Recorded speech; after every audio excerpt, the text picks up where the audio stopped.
শ্ৰদ্ধেয় ৰাইজ, ইতিমধ্যে আমাৰ মাজত উপস্থিত হৈছেহি অসমৰ মাননীয় মুখ্যমন্ত্ৰী ডক্টৰ হিমন্ত বিশ্ব শৰ্মাদেৱ।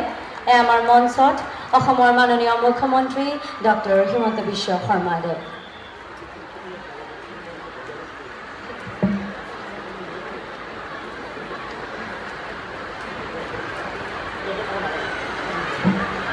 সুপ্ৰভাত আদৰণীয় উপস্থিত বিশিষ্ট ব্যক্তিসকল আৰু উপস্থিত ৰাইজ। আজি আমাৰ সকলোৰে বাবে এটা আনন্দৰ দিন যে সবল মহিলা সবল সমাজ অৰ্থাৎ স্বাৱলম্বী অসমৰ বাবে স্বাৱলম্বী মহিলা সমাজ শীৰ্ষক এই গৌৰৱময় অনুষ্ঠানত আমি সকলোৱে একত্ৰিত হৈছোঁ। আজি এই অনুষ্ঠানত আমাৰ মাজত উপস্থিত হৈছেহি অসমৰ মাননীয় মুখ্যমন্ত্ৰী ডক্টৰ হিমন্ত বিশ্ব শৰ্মাদেৱ।